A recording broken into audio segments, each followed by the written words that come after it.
ठाणे जिल्ह्यावर यंदाच्या उन्हाळ्याचा तीव्र फटका बसताना दिसतोय। आता या वाढत्या उष्णतेचा थेट परिणाम जिल्ह्याच्या पाणीपुरवठा व्यवस्थेवर होऊ लागला आहे। ठाणे जिल्ह्यासह नागरी आणि औद्योगिक भागाला पाणीपुरवठा करणाऱ्या बारवी धरणातील पाणीसाठ्यात अवघ्या 2 आठवड्यात तब्बल 5% घट झाली आहे।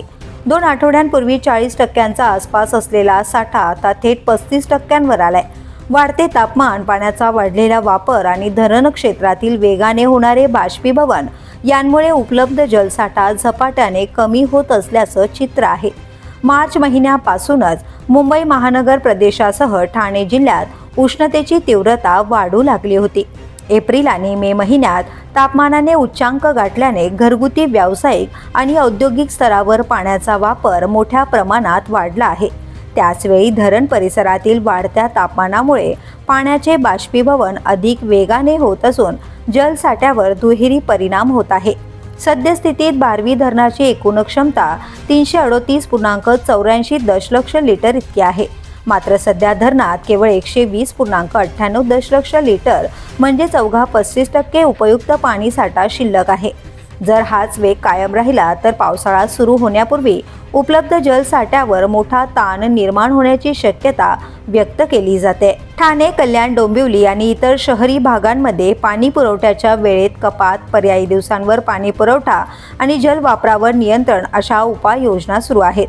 अनेक गृहसंकुले आणि वसाहतींमध्ये टँकरवरील अवलंबित्व वाढल्याचं चित्र दिसत आहे।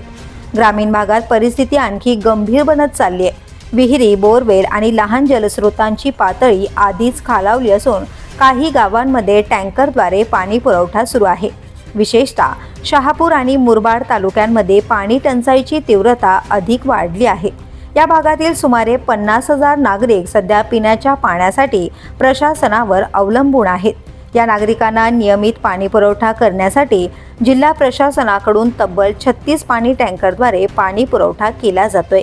उन्हाची तीव्रता अशीच कायम राहिली आणि धरणातील पाणीसाठ्यात अशीच वेगाने घट होत राहिली तर संपूर्ण ठाणे जिल्ह्यावर तीव्र पाणी टंचाईची टांगती तलवार निर्माण होण्याची शक्यता नाकारता येत नाही।